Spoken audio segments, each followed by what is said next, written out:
Olá, Cenas do Brasil está no ar. Estamos ao vivo para todo o Brasil e também para 68 países pela TV Brasil Internacional.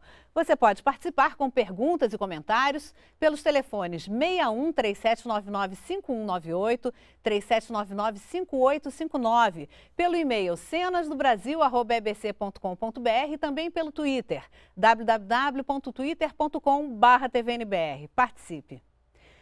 Água boa para beber, tomar banho, irrigar plantas, criar peixes e alimentar animais. O que parece improvável no sertão nordestino vira realidade em algumas localidades com a implantação da tecnologia que transforma água salobra em potável e reaproveita os resíduos do processo. É o programa Água Doce, lançado em 2004, que busca estabelecer uma política pública permanente de acesso à água de boa qualidade para o consumo humano. Como funciona o programa? Quais são seus resultados até agora e quais seus principais desafios? Hoje vamos conversar sobre essas e outras questões com os nossos convidados. Renato Ferreira, diretor do Departamento de Revitalização de Bacias Hidrográficas da Secretaria de Recursos Hídricos e Ambiente Urbano do Ministério do Meio Ambiente, e Everaldo Rocha, da Associação Brasileira de Captação e Manejo de Água da Chuva, doutor em Conservação de Solo e Água. Boa noite, obrigada pela presença de vocês. Bom, antes da nossa conversa, vamos assistir um vídeo de Giancarlo Galdino, produzido pelo Laboratório de Sociologia Aplicada da Universidade Federal de Campina Grande, como parte das ações de mobilização social do programa Água Doce. Vamos ver a primeira parte.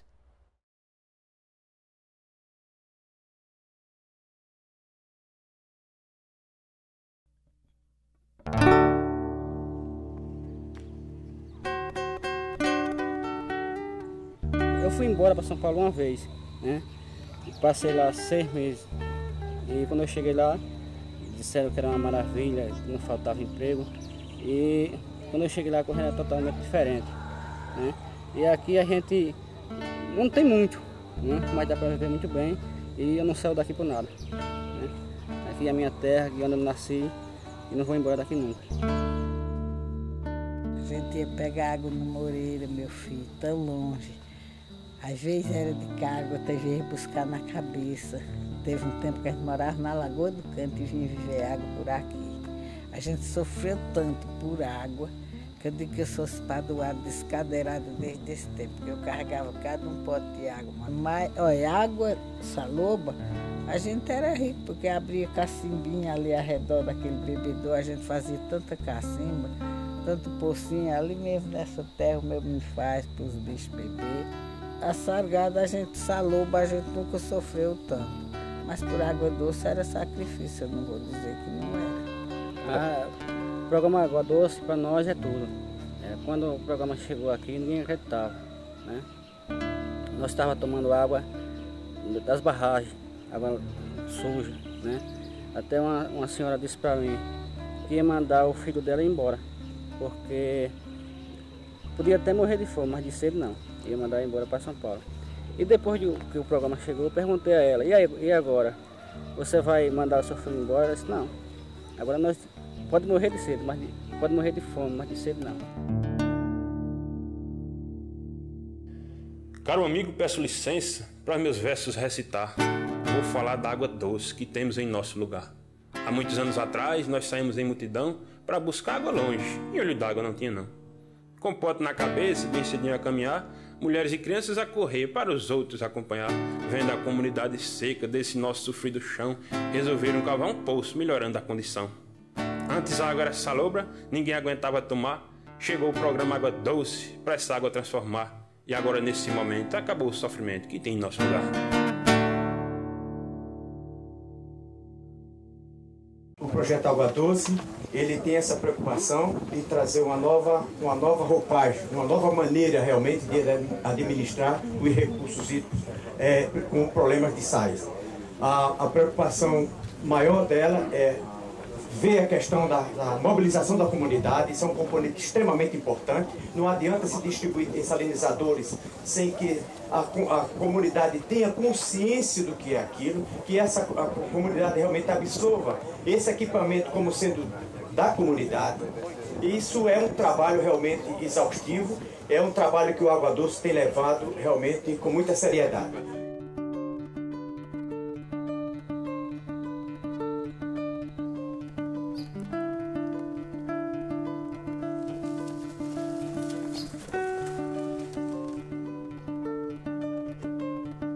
Nós temos 65 famílias, todas da comunidade, todas pegam água, né? Nós pegamos na segunda 40 litros, na quarta 40 litros e na sexta 60 litros, que é sexta, sábado e domingo, né? Então são 20 litros de água por dia. Fizemos um acordo por cada pessoa pagar R$2, né? Para quando quebrar alguma peça, a gente não tem que ir atrás do Estado, não tem que ir atrás da prefeitura, né? A gente fazer a nossa parte.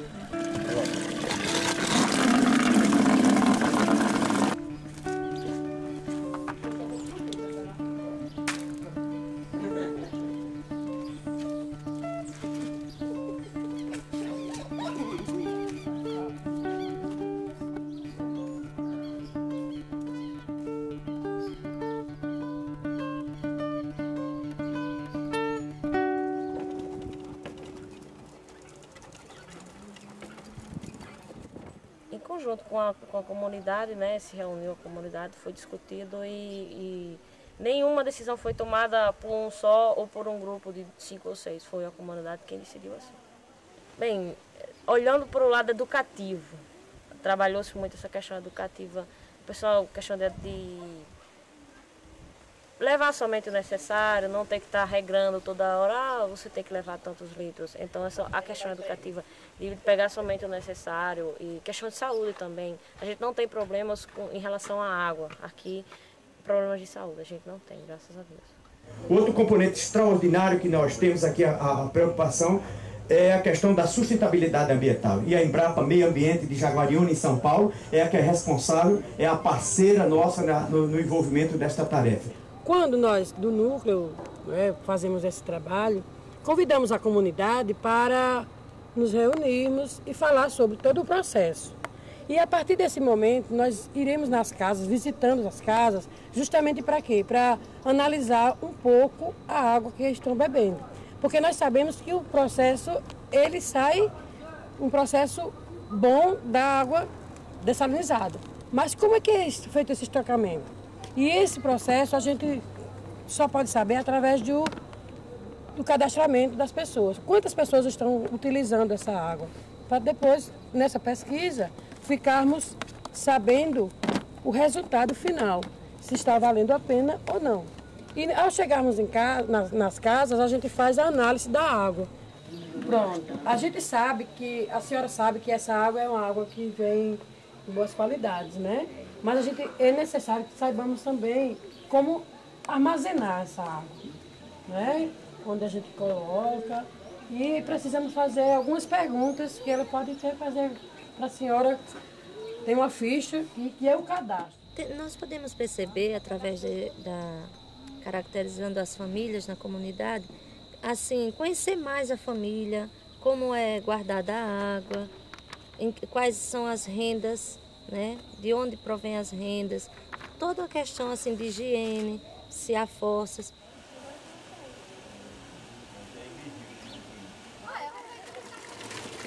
Bom dia, Maria. É difícil equilibrar isso aí? É, mais ou menos. Não é difícil nada. Oxe, mas menina, dá um bate na cabeça e equilibrar é a coisa mais fácil. Mas eu não consigo. Tem que segurar. Mas você... Oi, só não me mostra. Vai na frente. Não? Vou sair fora. Vai. Não, agora não presta não. Olha, se só vou passar na televisão. A gente está trabalhando para controlar, para não dar problema. Deu um problema hoje, amanhã já ninguém mais usa. Para ela até que chega um técnico, para o Rumão, o pessoal do Denópolis, ou o pessoal da Água Doce, vem dar assistência a gente. Essa carteirinha é o controle de pagamento da Água Doce. As pessoas vão pagando mensalmente e eu vou pondo o carimbo pago.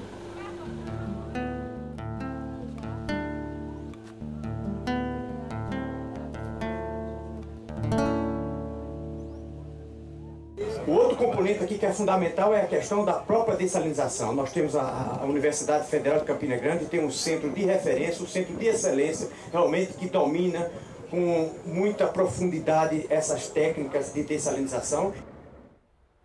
Vamos à nossa conversa. Everaldo, esse ano nós nos deparamos aí com uma seca fortíssima, né? Uma das maiores aí em 40 anos.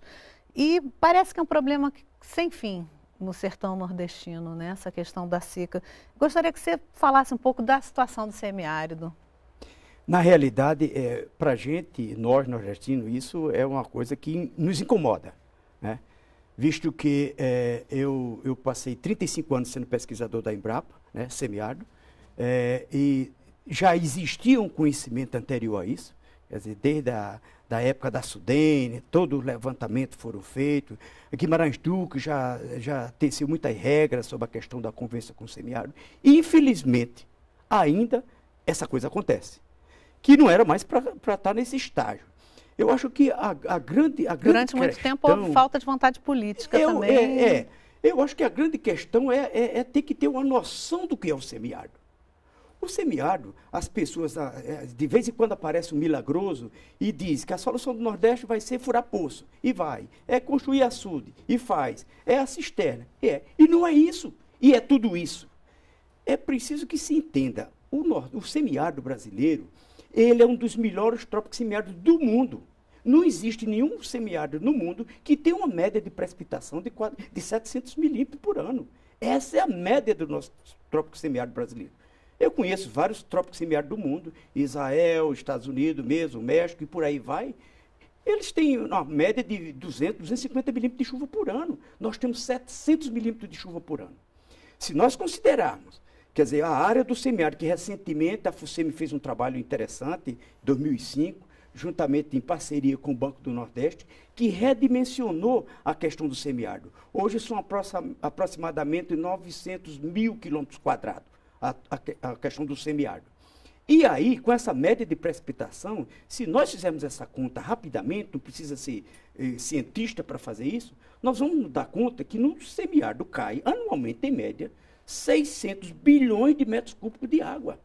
Se nós dividirmos isso pela população que vive no semiárido, isso dá mais de 10 metros cúbicos por ano de água para a pessoa. E é considerado pelo Estatuto das Nações Unidas que é um país rico em água. Uma região que tem isso. E de repente está se acabando de seca, tem alguma coisa errada nisso, né? Eu acho que esse é um ponto de partida. Quer dizer, precisa ser entendido o que é o semiárido brasileiro. E essa coisa, ela até pelos próprios habitantes da região, os próprios produtores, eles foram treinados para não compreender, de uma certa forma, o que está acontecendo. É uma verdadeira coxa de retalho. Geralmente se copia modelos internacionais que nunca vão dar certo. É preciso que a gente tenha um modelo próprio. E nós temos esse modelo. O que precisa realmente é ter continuidade, é ter perseverança. Primeiro, é investir na educação. Eu acho que começa por aí. Começar a trazer para a escola rural a professora que está lá, por que um buzeiro flora na seca? Por que é que a cactácea consegue passar anos e anos e ela não morre? Alguma coisa tem na fisiologia dessa planta que foi domesticada para viver naquele ambiente. E a professora que está lá no sítio com os estudantes, ela precisa entender isso, e muitas delas nem sabem o que é isso. Ela não tem a mínima noção do que é uma planta ter um sistema radicular que suporta um intempérie desse. O que é um juazeiro, que não importa a época do ano, agora mesmo se for, com toda a seca que está lá, ele está verde, que parece que floresceu hoje. Então, são essas questões que nós temos que entender, esse é o ponto de partida. Segundo, vai mais adiante a questão, é que começa pela infraestrutura. Quem é que mais sofre com a seca? São os pequenos produtores. Se você for para as estatísticas, vai ver que a grande maioria de produtores que está na zona rural, ele tem um módulo de terra de ao redor de 20 hectares. Esses são os que mais sofrem com a seca. E essa é a grande maioria. Que estrutura você tem para conseguir sobreviver numa região que chove 450 milímetros, mais ou menos, né, para gerar renda? Nós fizemos alguns modelos simulados para analisar isso, com as tecnologias que hoje estão disponíveis, que são inúmeras. Isso está muito bem catalogado, muito bem identificado. Todas essas plantas do semiárido que conseguem ter uma resistência extraordinária pela própria característica da região, se moldou a isso, ela produz, consegue produzir, ela consegue romper esse período de seca e produzir muito bem, né? Isso está catalogado, além das variedades que foram trabalhadas pela própria Embrapa Semiárido, pelos institutos de pesquisa, pelas universidades que estão lá no semiárido, que tem um resultado espetacular. Então, isso precisa chegar. E para isso poder chegar, nós temos que ter, não é só essa questão de botar uma cisterna ou botar o cultivo, é a complexidade. Então, tem que ser trabalhada na sua abrangência. E vamos aprofundar depois mais essas soluções. Né? Renato, o programa Água Doce é uma, né, das ações no sentido aí de democratizar o acesso da água para essas populações. Gostaria que você falasse um pouco da concepção do programa, né? E também, porque a meta seria estabelecer uma política pública, né? Exatamente. E como é que está o andamento dessa questão, dessa política pública? Exatamente. Em 2003, no início do mandato do presidente Lula, né, várias iniciativas, né, foram tomadas em relação ao semiárido. E na época o Ministério do Meio Ambiente foi demandado a construir uma política, né, de acesso à água no semiárido, especialmente nesse tema da dessalinização. Porque nós fomos identificando que muitos dessalinizadores haviam sido implantados ao longo do tempo, mas sem os cuidados ambientais devidos, né?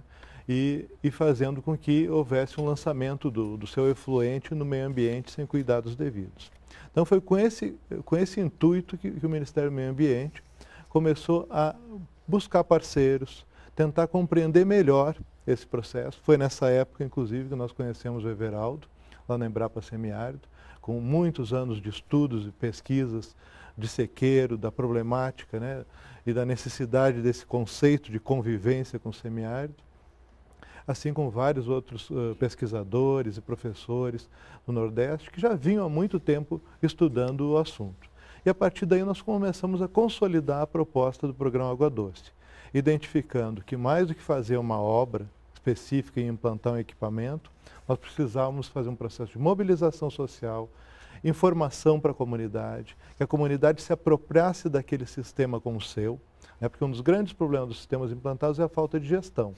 Então, a capacitação dos operadores, a compreensão de quanto aquele poço produz de água, de quanto aquela máquina produz de água, e a partir daí, como fazer o acordo para a gestão desse sistema. E outro aspecto dá um destino ambiental ao rejeito do dessalinizador. Então, foi nessa ideia de uma gestão mais adequada e um cuidado ambiental, né, para que não houvesse problemas ambientais no uso do sistema, que o programa foi estruturado. Nós já estamos com perguntas de telespectadores, só que antes eu gostaria, Everaldo, que você completasse um pouco o seu pensamento. Você estava situando a situação do semiárido e você falou muito assim... só uma coisa, antes da gente continuar a nossa conversa, vamos assistir a segunda parte do vídeo. Aqui na comunidade do Ligeiro, no município de Serra Branca, Paraíba, o sistema de dessalinização foi montado da seguinte forma. Aqui nós temos a caixa de alimentação do sistema, que é o reservatório onde fica a água do poço. Aqui nós temos o abrigo para o dessalinizador e esse outro reservatório onde se encontra o chafariz é o reservatório de água doce, onde a comunidade vem e tem acesso a pegar água, né?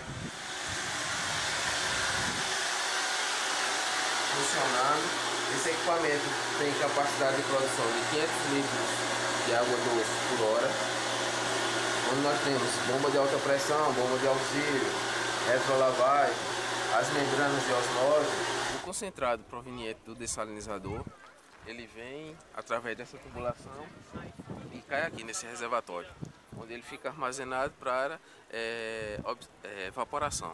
E por último, a nossa unidade, eu sou funcionário, eu sou pesquisador da Embrapa Semiárido e que trabalhamos com a questão de convivência com o semiárido. E dentre esses componentes, a questão do aproveitamento do rejeito se apresenta como um problema para a gente enfrentar. Há necessidade de uma retrolavagem das membranas e automaticamente essa água tem que ser jogada em algum canto. O que nós temos aqui é um conjunto de 3 tanques, onde 2 têm a coloração azul, os senhores e as senhoras podem perceber. Esses 2 são viveiros, esses são criados peixes, né? E o terceiro é um tanque de reserva. Qualquer problema no fornecimento de água, esse material pode ser jogado de um para o outro. Para os senhores terem uma ideia desse produto aqui, o que é que se espera? O ciclo do peixe, da tilápia, que nós vamos passar aqui a rede, os senhores vão ter a oportunidade de ver. Ele chega aos 6 meses com a média de 550 gramas, que é um tamanho excelente para o comércio. Nós temos 2 tanques exatamente para fazer o revezamento. A gente povoa um tanque, 3 meses depois povoa outro, e aí daí para frente, a cada 3 meses, você tem uma possibilidade de tirar entre 500 a 600 quilos de peixe de cada um tanque desse.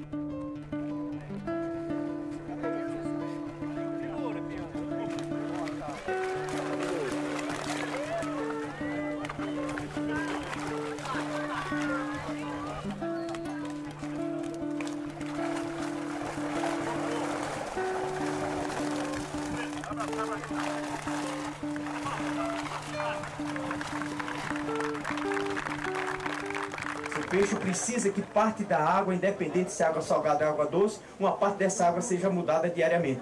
E aí a gente tira o proveito o seguinte: essa água, como ela é salgada, mas ao mesmo tempo ela é rica em fertilizante, porque o peixe deixa todo o seu resíduo ali, ela deixa uma quantidade enorme de fósforo e nitrogênio, que são elementos essenciais para a planta, já disponível para a planta absorver. Então esse material, juntamente com todo o resíduo orgânico que o peixe gera, esse material é jogado nessa área aqui de Atiplex. É uma planta que, por excelência, ela tem a habilidade de retirar sais do solo. Ela não é uma planta qualquer. Ela realmente tem, não é a questão da planta apenas tolerar sal. A planta, ela absorve sal. Se vocês tiverem oportunidade, vocês podem tirar uma folha dessa planta e ver que ela é salgada. Todo mundo que chega aqui pergunta: que planta é essa? Ninguém sabe, né?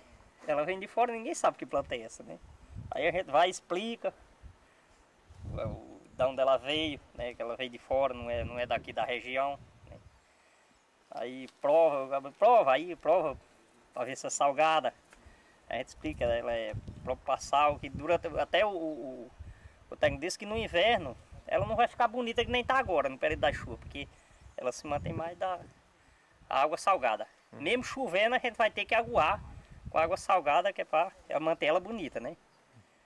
Então, essa planta aqui, no espaçamento que nós temos aqui, com a irrigação que nós temos aqui, nós vamos tirar entre 12 e 15 toneladas de matéria seca por ano, em 2 cortes. Esse é o procedimento. Esse material é suficiente para engordar de 55 a 60 caprinos por ano. Você manter o animal o ano todo ganhando peso, numa média de 140 gramas de peso vivo, que é um excelente ganho de peso para caprinos e ovinos. Esse material é uma excelente forrageira, tem 14 a 18% de proteína. Ela é comparada à alfafa, que é a rainha de todas as forrageiras. No Brasil, a alfafa só é dada para cavalo de corrida porque é muito caro, é um material caro. E na literatura, esse material é comparado com a alfafa. Nós temos 20 projetos com 20 donos e nenhum dos 20 funciona. Então, a riqueza dessa experiência que vocês estão tendo a felicidade de receber aqui nessa pequena cidade é que, em algum momento, o governo federal ousou articular todas essas instituições e nós estamos fazendo com que isso aconteça aqui. Quando olhei a comunidade seca, neste meu sofrido chão, chegou o poço com água doce, matando a sede do meu irmão. Chegou o poço com água doce, matando a sede do meu irmão.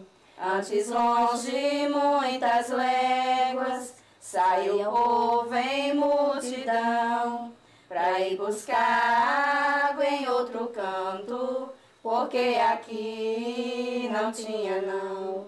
Pra ir buscar água em outro canto, porque aqui não tinha não. O poço é um elo de amizade, fazendo assim a união. Todos falam que é um oásis que nasceu no meu sertão. Todos falam que é um oásis que nasceu no meu sertão.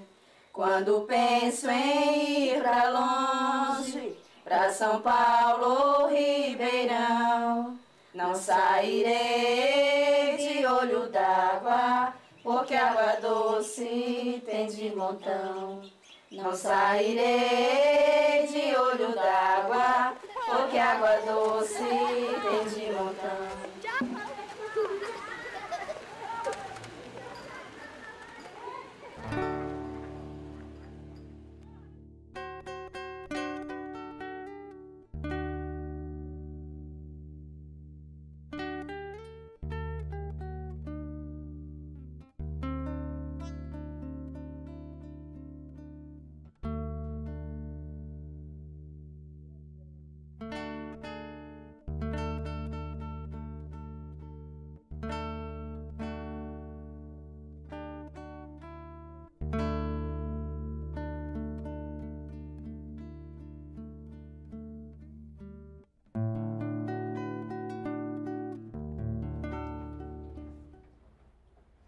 Só para registrar, essa música aí do final do vídeo foi feita pelos moradores da comunidade de Olho d'Água, em Alagoas, né? E a mobilização social, a participação da comunidade é um dos pontos aí fortes do programa, né?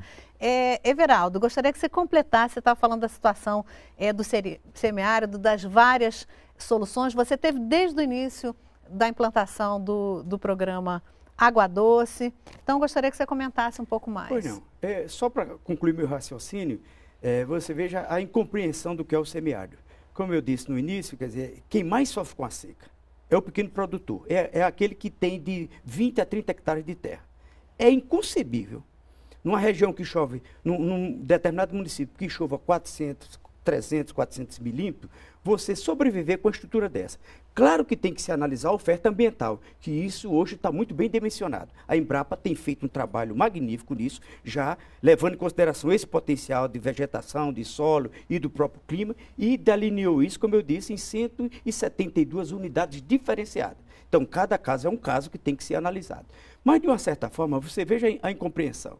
Aí você, de repente, nós já chegamos à conclusão com essa questão da simulação que nós fizemos, que para você, numa região como Petrolina, que chove 450 de chuva, a média anual de precipitação, claro que tem irregularidade, mas de uma certa forma, essa quantidade, numa sequência de 10 anos, ela chega a esse limite, essa média de 450 milímetros. Então, para isso, para uma família gerar um salário mínimo de renda líquida, que seria o ideal para que ela pudesse se manter, você precisaria ter mais ou menos 200 matrizes caprina.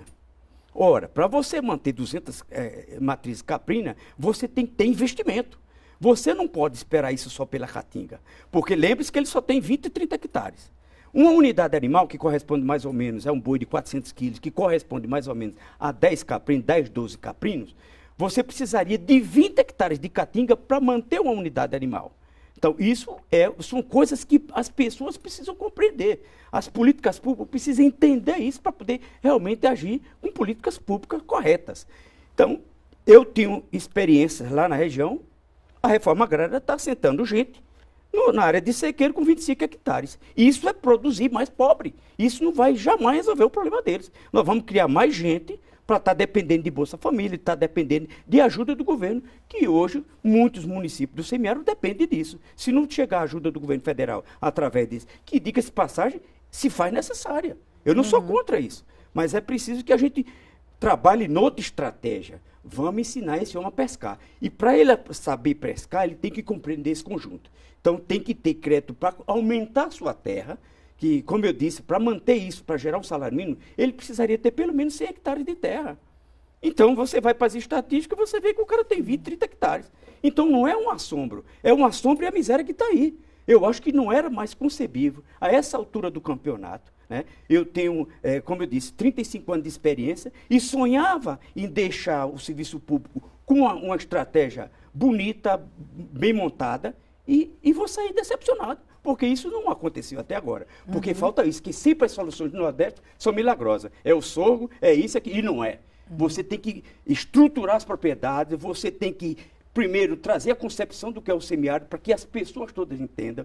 Tem que investir na questão fundiária, aumentando, e tem que ter crédito. Isso, como você disse ali no vídeo, é muito mobilização, mobilização e Perfeito. mobilização. É, né? isso. Que aí são ações educativas, envolve Perfeito. tudo, né? Esse é um Agora, grande Renato, o Everaldo estava falando em miséria. O programa Água Doce, ele está vinculado atualmente ao programa, ao Plano Brasil Sem Miséria? Sim. E qual o alcance dele até agora e quais são as perspectivas?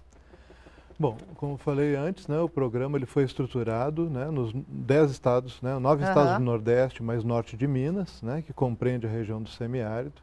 Hoje estão envolvidas 190 instituições no programa, tem coordenações estaduais, núcleos estaduais. Quantas localidades? Né? Foram aplicadas a metodologia do programa em 150 localidades e agora, a partir do ano passado, né, o Água Doce foi inserido no Plano Brasil Sem Miséria.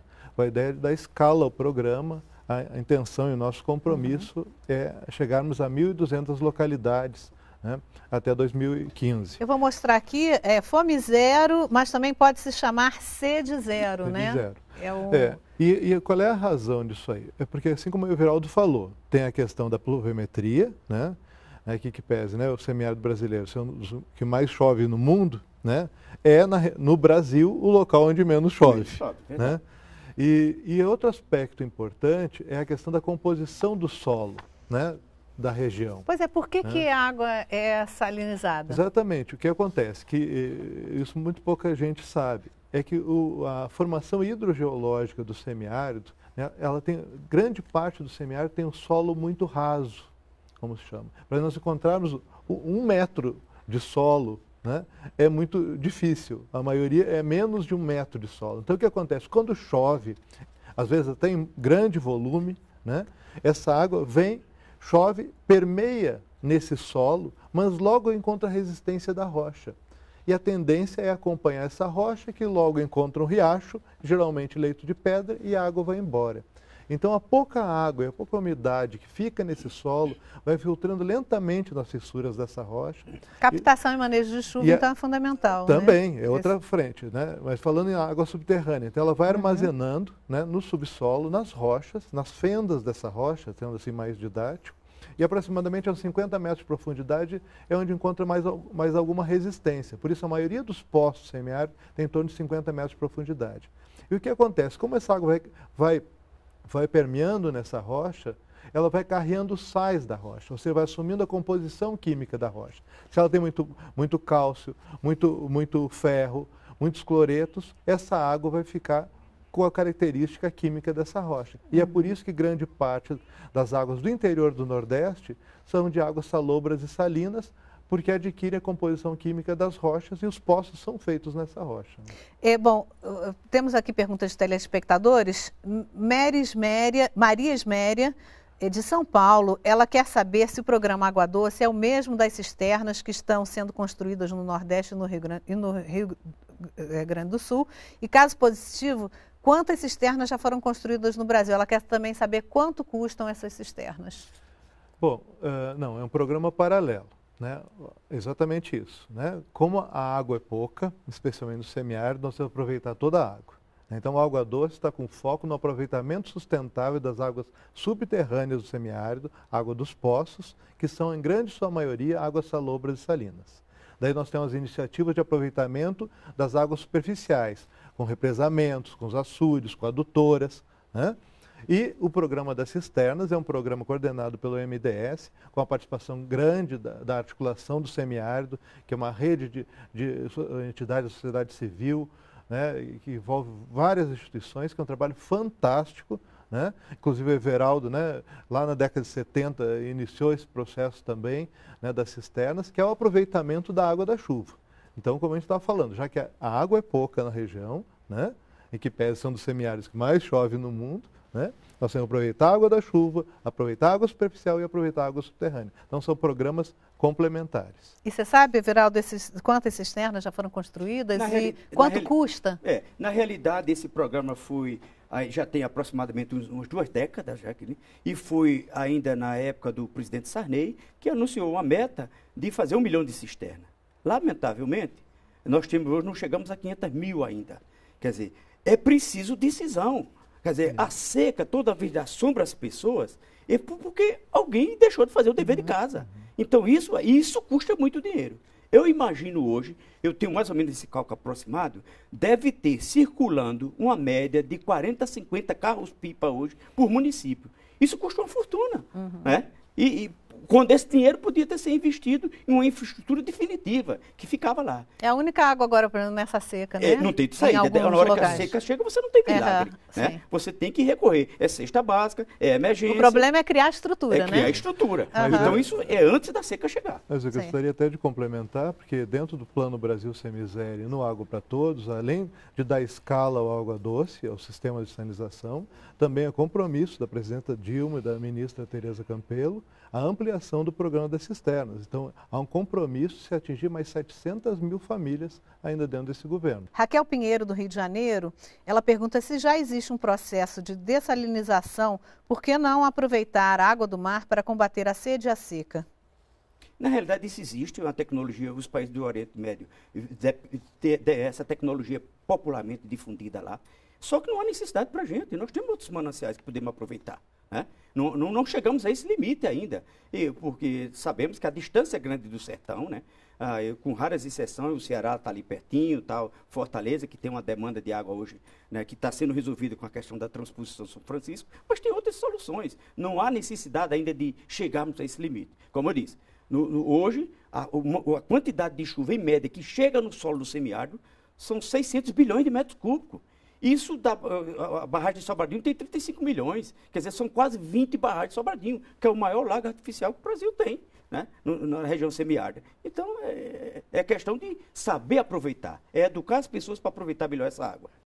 Estamos com outras perguntas de telespectadores. José Luiz, do Rio Grande do Sul, pergunta o seguinte: a disputa pela água no Brasil já deixou o agreste nordestino, chegando ao sul e sudeste. No verão, a estiagem faz a vazão do rio Jacuí cair 40%. Nos anos mais críticos, o Ministério Público precisa intervir para garantir a prioridade da população e não para a atividade agrícola. O senhor Renato tem conhecimento disso?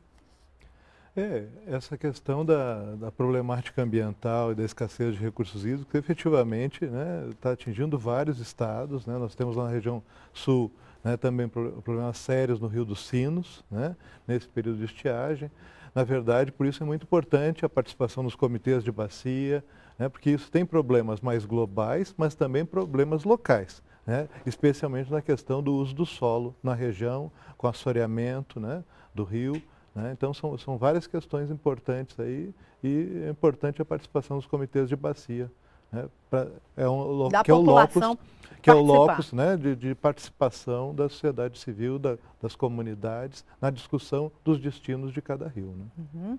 Maria Olímpia, de São Paulo, pergunta o seguinte: o Brasil tem cerca de 14% de toda a água do planeta, mas a distribuição é desigual. A maior parte está concentrada na região norte. São Paulo está perto do limite. Dizem que a cidade já importa água. Isso é verdade? Pelo visto, não é só o Nordeste que sofre com a escassez. O que os senhores dizem disso? Na realidade, é verdade isso que ela está dizendo, de ter a distribuição de água no Brasil como um todo é muito irregular, a maior parte está na Amazônia, mas eu diria o seguinte: de vez em quando a gente vê notícia na televisão, recentemente apareceu os postos do Piauí jorrando água, jogando à toa. Né? Quem não teve a oportunidade de ver isso, eu acho que ficou abismado, né? de ver aquela quantidade de água sendo jogada fora. Então, tem bolsões hoje que estão identificados pelas estruturas de governo que existem, que cuida da questão dos recursos hídricos no país, tudo isso está mapeado. É questão de ter políticas públicas que botam essa coisa para funcionar. João Batista Lebre, de Goiânia, Goiás, ele pergunta: as águas das grandes cidades já com tratamento podem ser bebidas direto da torneira? Bom, isso tem que cada um ver com a sua companhia de saneamento, mas a rigor, né, todas as águas, né, e as empresas de saneamento do país devem apresentar uma água de qualidade potável para a população.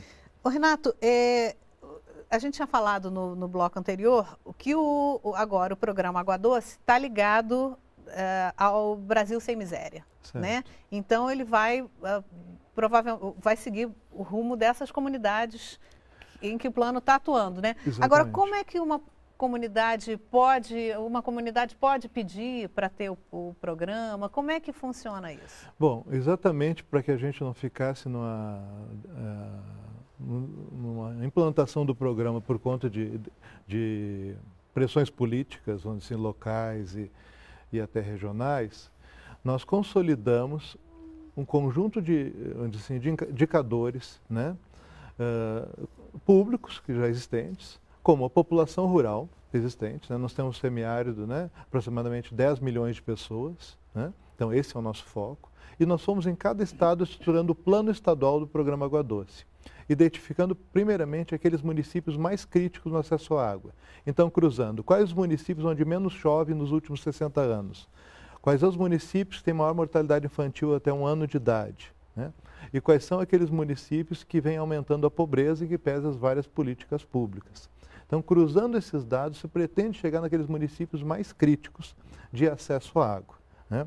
Então, nós listamos desde o município mais crítico ao menos crítico de acesso à água em cada estado, né? Não é que não vai se atingir os outros, né? Mas que a gente comece primeiro por quem mais precisa. Então, em cada município desses, vamos dizer, que eu lembro assim, Alagoas, por exemplo, Pariconha.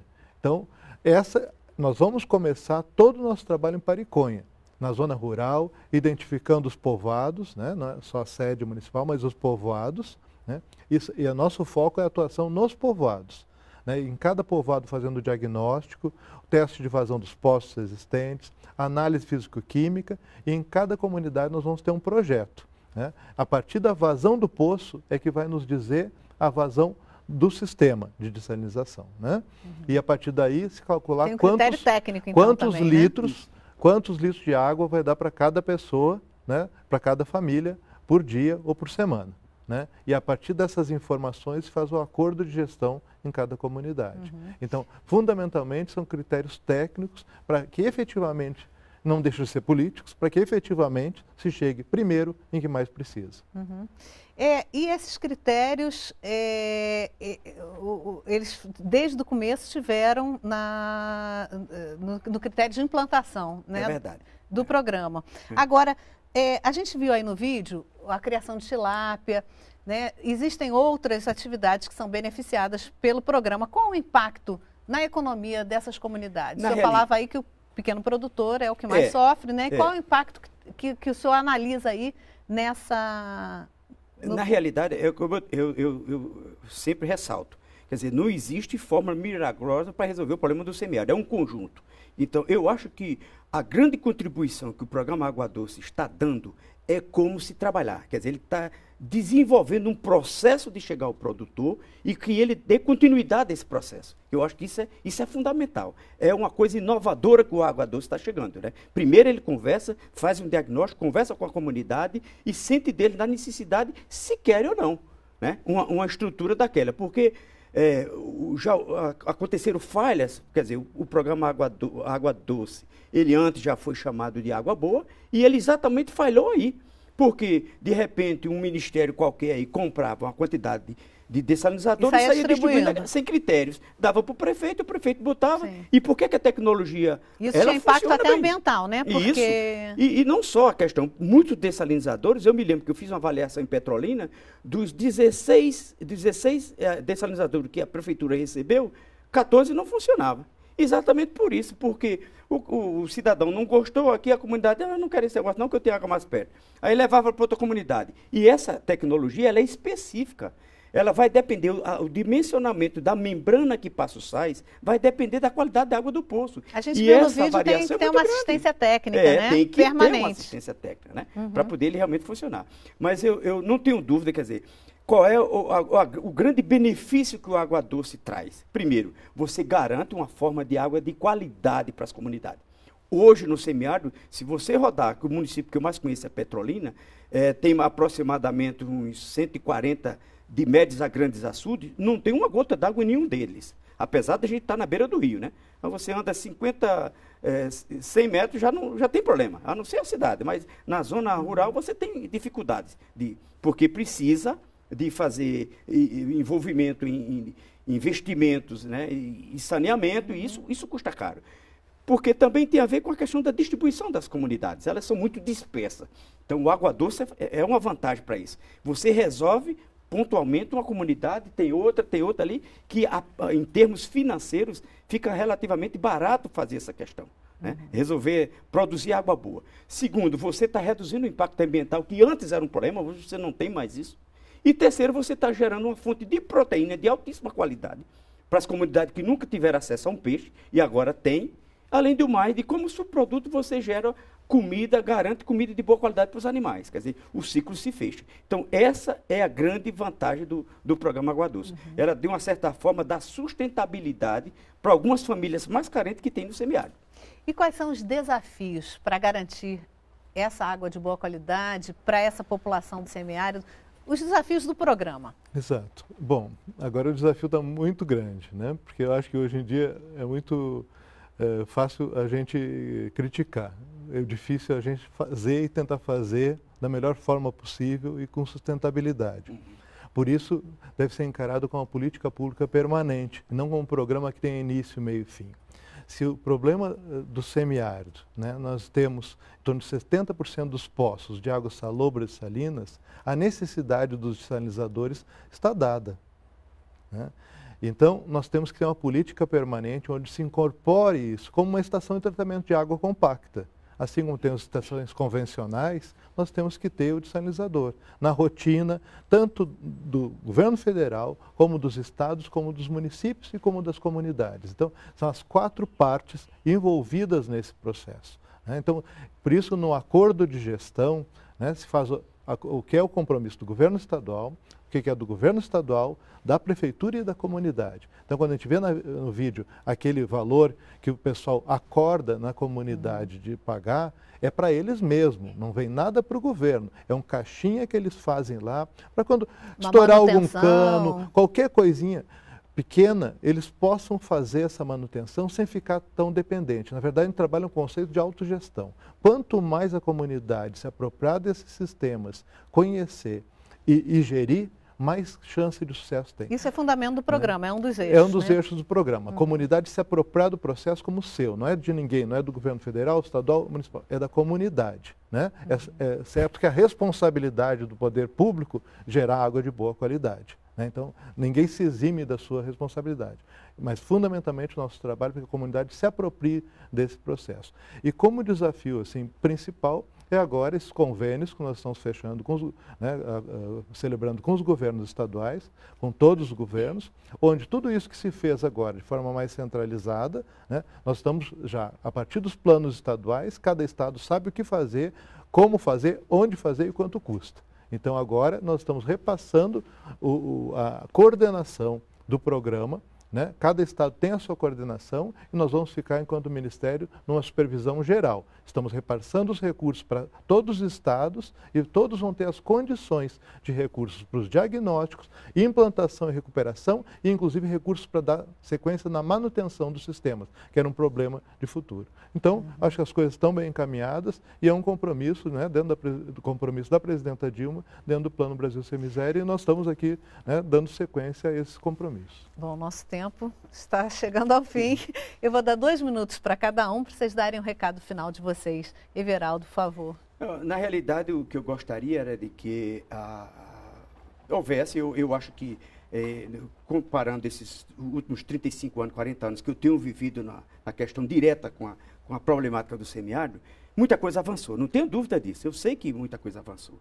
Agora, o Nordeste tem pressa, o semiárido muito mais. É preciso que a gente realmente resolva essa questão para não estar esse desperdício de governo, que toda vez que chega uma seca, as soluções de uma certa forma são as mesmas, é cesta básica, é emergência, é carro-pipa. Então isso é um gasto que se faz necessário em função da questão que nós estamos, do momento que nós estamos vivendo, mas que ele poderia ser, a médio e longo prazo, poderia ser evitado desde que a gente, primeiro, compreendesse o semiárido, estruturasse as propriedades, trouxesse o foco da questão da agricultura de sequeiro, que ela é fundamental, né? Ela é fundamental. A irrigação é extremamente importante para o semiárido, mas ela tem limitação também. Ela não pode ser difundida assim. O Nordeste, o problema mais sério do semiárido, que as pessoas imaginam que seja falta d'água, não é, eu provei que não é. O problema do Nordeste é solo. E isso é o elemento crítico no semiárido pela constituição da rocha originária que gera esse solo. Nós temos uma limitação muito séria. Mas eu espero, com esses outros governos têm dado uma grande contribuição, que a gente continue. E que cada vez mais a gente acelere para ver o Nordeste mais próspero e não ver a questão da televisão mostrando a miséria, a fome, as pessoas sem ter o que comer e mendigando um copo d'água. Isso é triste. Muito obrigada, Everaldo, pela participação. Renato? Eu vejo que é um grande desafio, né? Ainda mais nesse momento e nesse contexto de mudanças climáticas, quando se fala que o planeta, né, vai aquecer mais 2 graus, o que significa isso? Significa que em algumas regiões como o semiárido a tendência é aumentar a temperatura e logo aumentar a evaporação. Então não é à toa que o programa Água Doce vem sendo tratado como uma das medidas de adaptação às mudanças climáticas. Porque se um açude ou um barreiro hoje leva 6 a 8 meses, né, uns 6 meses para secar, aumentando esse aquecimento, né, nós vamos ter maior evaporação e essas águas superficiais tendem a evaporar mais rapidamente. Então, a água subterrânea em muitos locais vai ser a única alternativa. Às vezes é um poço que nós temos naquela região. Então, o programa, de certa forma, ele está dentro desse processo de não só aproveitar de uma forma mais sustentável essa água subterrânea, mas de organizar a comunidade a acordos de gestão, tipo de quem vai pegar essa água, qual é o raio de abrangência dessa água, porque às vezes pode ser um único poço num raio de 20 quilômetros. E como é que vai ser o acordo de gestão de quem pega essa água? Isso já está acontecendo nessa seca, já aconteceu. Então, as pessoas vão ter que ter muito diálogo, muita conversa, definir prioridades no uso dessa água. Então, isso faz parte dessa estratégia, para que todos, né, em acordo, né, o acordo para a gestão dessa água, né, em função da criticidade que tende a se elevar, né, nos próximos anos. Muito obrigada, Renato. Muito obrigada pela participação de vocês. Eu queria agradecer a participação de alguns telespectadores, que as perguntas chegaram agora e não houve tempo da gente passar para os convidados. Se vocês quiserem deixar um e-mail de contato e eles puderem responder posteriormente, a gente pode fazer assim, se vocês quiserem, tá? Erasmo Luna, de Sobradinho, José Nogueira, de São Paulo, professor Alisson, de São José do Rio Preto, e Francisco, de Beberibe, Ceará. Muito obrigada pela participação de vocês. Se vocês quiserem deixar o contato, eles respondem depois. Cenas do Brasil fica por aqui. Hoje falamos sobre o programa Água Doce. Agradecemos a presença de nossos convidados, Renato Ferreira, diretor do Departamento de Revitalização de Bacias Hidrográficas da Secretaria de Recursos Hídricos e Ambiente Urbano do Ministério do Meio Ambiente, coordenador do programa Água Doce, e Everaldo Rocha, da Associação Brasileira de Captação e Manejo de Água da Chuva, doutor em Conservação de Água e Solo. Agradecemos também a sua audiência e a sua participação. E a partir da próxima quinta-feira, o Cenas do Brasil está em um novo horário, ao vivo, às 8h30 da noite. Você pode rever este programa no YouTube, www.youtube.com/tvnbr, e pode mandar sua sugestão para o nosso programa pelo endereço eletrônico cenasdobrasil@ebc.com.br e pelo Twitter, www.twitter.com/tvnbr. Sua opinião é muito importante para nós. Na semana que vem, novas cenas, novas questões. A gente se encontra. Até lá.